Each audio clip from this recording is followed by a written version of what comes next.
tree to the point where the top touches the ground is 8 meter. Find the height of the tree. अब देखो यहाँ पे थोड़ा सा समझो आप, एक ट्री गिरता है, ठीक है, तो उनने बोला कि आपका जो ट्री है उसका पार्ट ब्रेक हुआ है। ये आपका ट्री था, थोड़ा सा इसमें अपने को इमेजिनेशन बहुत यूज करना पड़ेगा, है ना। ये हमारा ट्री है। What they are saying that कि इसका एक पार्ट है, ब्रोकन पार्ट है, डिटेच नहीं हुआ है, वहां पे लिखा है विदाउट बीइंग डिटेच्ड। ये टूटा, मतलब सपोज यहां से टूटा होगा, अभी डिटेच नहीं हुआ है, तो जब ये टूटा तो ये ऐसा हो गया कुछ। आई just make it okay like this. Okay, ये कुछ इस तरह से मिल गया हमें। तो अब देखो यहाँ पर ये ट्रिग्नोमेट्री का कॉन्सेप्ट लग गया फिर से। यहाँ पर उन्होंने बोला कि जब गिरा ना तो इसने ग्राउंड के साथ में 30 डिग्री का एंगल बनाया, मतलब ये क्या हो गया हमारा एंगल ऑफ एलिवेशन। ओके, अब जो डिस्टेंस है यहाँ पर क्या बोला उन्होंने, जो डिस्टेंस है फुट से यहाँ पर जब वो गिरा था, that will be what, that is 8 metre. आपको निकालना है कि ट्री का हाइट कितना है। ओके, तो again we are having the relation of perpendicular और बेस। हमें पता है, again I just make a triangle here and give you the clear picture of that how to draw this in exam. It is just imaginating. तो आपका tree था, ये आपका पूरा ट्री था, इसका ब्रोकन पार्ट जब ये गिरा तो ये कहाँ आया, ग्राउंड के साथ इसने एंगल बनाया कितने डिग्री का, 30 डिग्री का, दैट इज 8 मीटर, और ये आपका एक्स हो गया। ठीक है, अब अब यहाँ पे नेमिंग कर देते हैं। तो अगर ये यहाँ पर से गिरा, इसकी थोड़ी सी हाइट ऊपर कर, यहाँ से गिरा होगा ना, तो ये मेरा एक ए होगा, तो ये गिर के ए कहाँ गया, अब यहाँ आ गया। ठीक है, तो मेरा नया पार्ट यहाँ पे क्या बन गया, सी और बी। आपके पास परपेंडिकुलर है, आपके पास बेस है। तो परपेंडिकुलर अपॉन बेस क्या होता है आपका, टेन थीटा। थीटा कितना दे रखा है, टेन थीटा इज 1030, जिसकी वैल्यू अभी हमने याद करी। परपेंडिकुलर हमें नहीं पता है, बेस हमें पता है 8।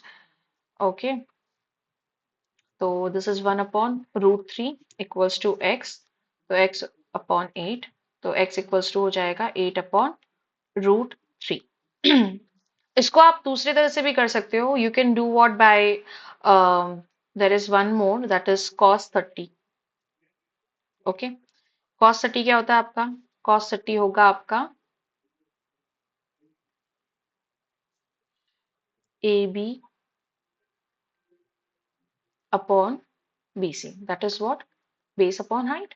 अगर ये नहीं आता ना तो देर इज अनदर वे, दोनों तरह से। ठीक है, हमें क्या निकालना है, हमें निकालना है कि ट्री का हाइट कितना था। We don't want to find it कि इस तरह से कर, हमें ट्री का हाइट निकालना। उन्होंने बोला कि ये पूरा हाइट कितना था भैया, ये बताओ आप।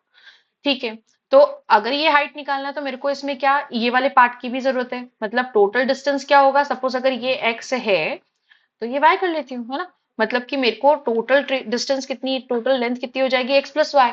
तो अगर मेरे को हाइपोटेनियस और परपेंडिकुलर या हाइपोटेनियस और बेस का रिलेशन निकालना है तो वो तो यही होगा ना, that is what, that will B cos 30। ठीक है, तो cos 30 कितना हो जाएगा, cos 30 का वैल्यू दिया हुआ है आपका √3/2 इक्वल्स टू, bc कितना है 8, ये हमें पता ही नहीं है, तो मैं इसको एज इट इज रखती हूँ, लेट इट बी। या फिर इसको मैंने y माना है तो I just keep it y। ये हो जाएगा, that is A B Y equals to 8 × 2/√3, तो y इक्वल्स टू हो जाएगा 16/√3। ठीक है, मेरे को a की वैल्यू पता, x की वैल्यू पता चल गई, y की। मैंने क्या बोला कि ये पूरी डिस्टेंस कितनी है, अगर ये x है तो ये y है, टोटल कितना हो रहा है x प्लस y। तो x प्लस वाई मतलब कि 8/√3 प्लस 16/√3, तो 8 और 16 होता है आपका 24, 24/√3। अच्छा, 24 को अगर मैं लिखना चाहूँ √3 के टर्म में तो कैसे लिखूंगी, 24 के फैक्टर्स क्या होते हैं बेटा, दैट इज व्हाट, 8 3 जा 24। ओके, ठीक है, 24, 8 3 जा 24। ओके,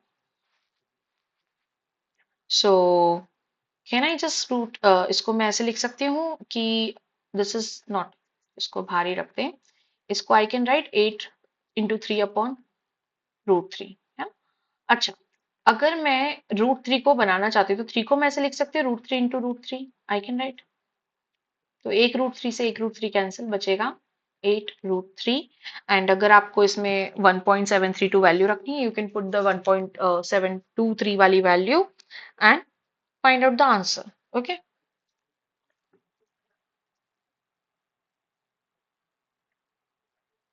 चलिए, let us do the next question. A guard observes an enemy. Question number 6. A guard observes an enemy of Okay, enemy boat from an observation tower, which is at the height of 180 meter above the sea level and to be at an angle of depression of 29 degree. आपको बताना है उसका nearest metre क्या है, distance of the boat from the foot of the observation, मतलब कि आपको base निकालना है. After some time, it is observed that the boat is 200 meter from the foot of the observation tower. ठीक है, तो कैलकुलेट द नया angle of depression. ठीक है, मतलब दो केसेस यहाँ पे हमें बोल रखे हैं. अब देखो एंगल ऑफ डिप्रेशन दे रखा है, लेकिन एंगल ऑफ डिप्रेशन का हम ज्यादा कुछ कर नहीं सकते हैं. तो पहले तो हम डायग्राम बनाते हैं. So I'll make the diagram for the first case.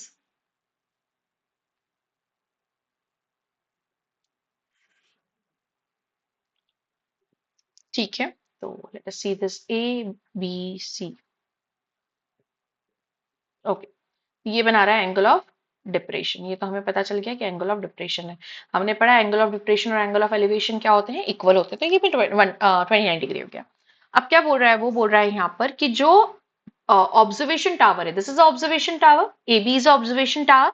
ठीक है, इसकी हाइट जो है सी लेवल के ऊपर कितनी है, 180 मीटर है. 180 मीटर है. आपको बताना है पहले केस में कि डिस्टेंस क्या होगी अगर ये ऑब्जर्वेशन टावर का फुट है यहां से लेकर के बोट की डिस्टेंस क्या होगी, मतलब कि हमें ये फाइंड आउट करना है.